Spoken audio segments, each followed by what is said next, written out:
Hey all, I'm doing this video as a sort of tips and thoughts in response to Lance Hedricks' budget grinder shootout that he published a little while back. Having bought one of the budget grinders on the shootout, and I've dialed in, aligned the burrs. I just learned some things that sort of may have been not totally clear or glossed over in Lance's video. So I just kind of wanted to hopefully have this as a little bit deeper of a dive into the alignment and the grinder itself, and what I learned that surprised me. So let's get into it. So there is the Urbanic 070s, which was kind of one of the winners of the shootout. First thing is, when I went to take this off, I totally either missed it or did not pay attention. So the first thing I did was, there's a sticker on here, which I actually stuck on the top because I did, that you have to peel off, and then you can get to this screw.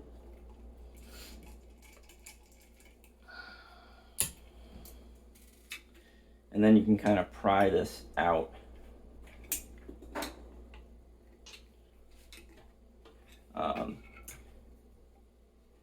And I've already modified this, but I'll show you what it looks like.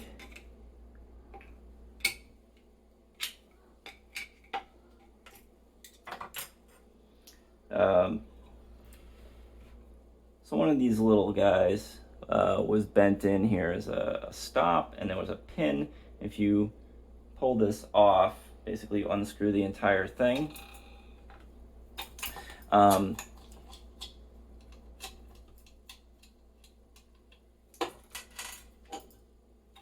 Then you can take that the little pin and spring out of here and just put it in an envelope or something. I don't know. And this actually broke off on me because I didn't know what I was doing at first. So this whole thing backs out. And if I back it out enough, you're going to see that in there I have wrapped about 3 layers of Teflon tape, plumbing tape, around it to keep it tight, to keep it from drifting while I'm grinding. And it's worked out so well. I figure that's going to break down over time and have to be reapplied or something. Or maybe use a dot of Loctite or something like that, the real stuff that doesn't hold too much. So anyway, real quick, because Lance kind of already went over this, but now I'm all out of adjustment.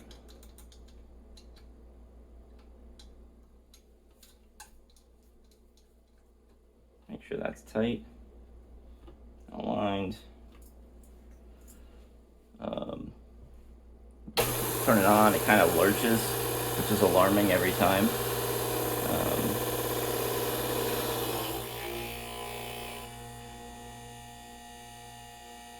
I think we disengaged the bearing.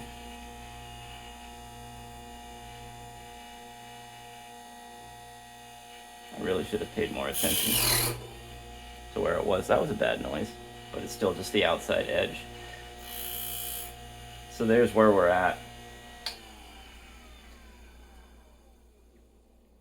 Now, when you're shimming, you're going to actually make it a little bit closer together. So I'm going to put this a little above min, but it doesn't really matter, right? I'm putting my pointer here, a little above min, but it doesn't really matter because this is just a guide, so you know where you're at. From day to day, when you adjust, you want to say, I want to adjust this half a step or something, and you kind of understand what that means after a while, as far as changing your extraction time. All right. Oh, this thing retains a ton.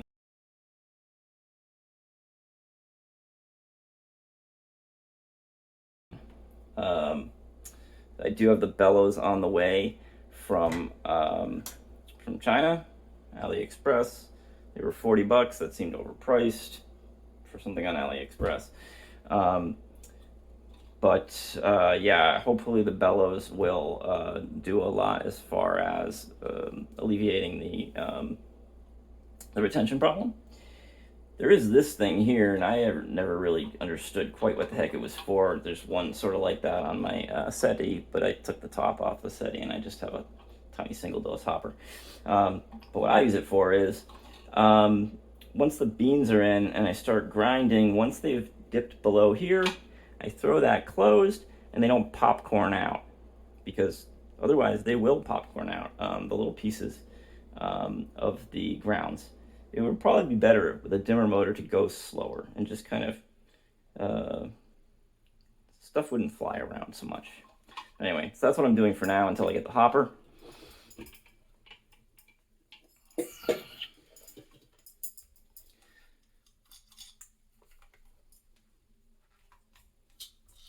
All right.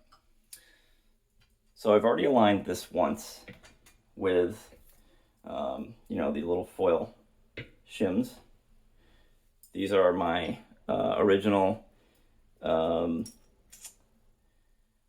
set of burrs.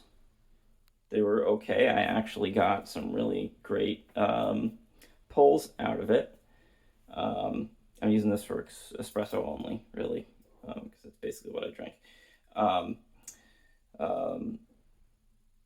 And then these are the new, these are like the Gebby style beer burrs that Lance had referenced in his video.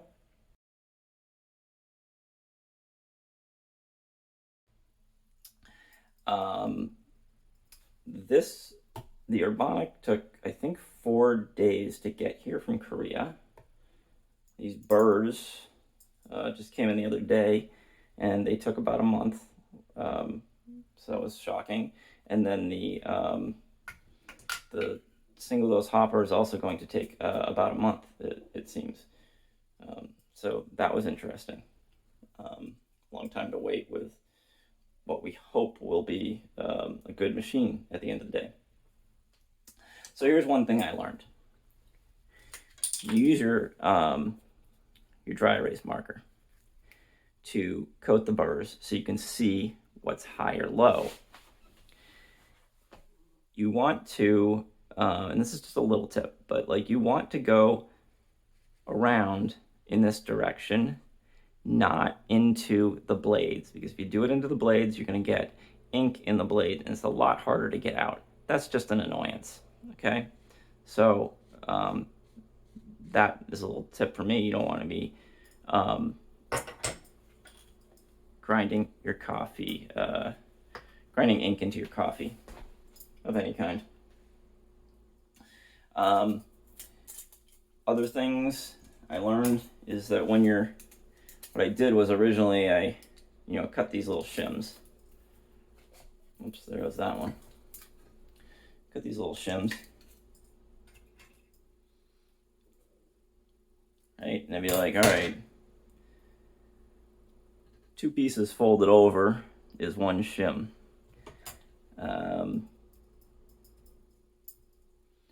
And then I was like, well, what if I need 2 shims? Then I got, this other one here, and I put them on top. Don't even try and do that. You're gonna frustrate the heck out of yourself. They're gonna go everywhere. They're annoying to manage because they are so light. And really the only way to do it is to wet your finger and pick it up like that.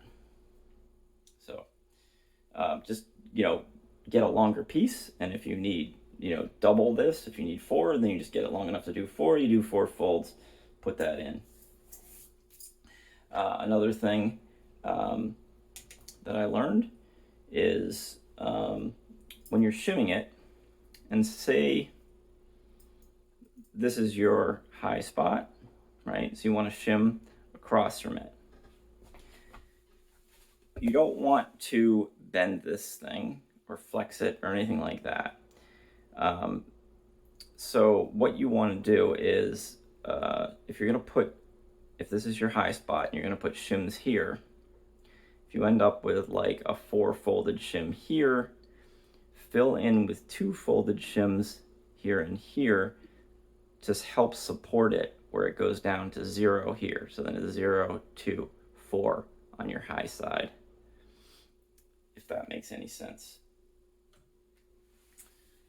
Other than that, it's got this thing here above the chute. There's like a little, makes an omega, right? There's a little line that goes across here instead of being just open. I think that's to keep you from getting your fingers in there. And actually this thing goes on the bottom, and it works pretty well with the cup they give you, which I'm not terribly fond of either. So this thing works with the cup to keep the grounds in the cup. There tends to be a lot of grounds stuck in the cup, but it does like go in like this, and then if you have it on like this, turn it on with just a little switchy thing there down below.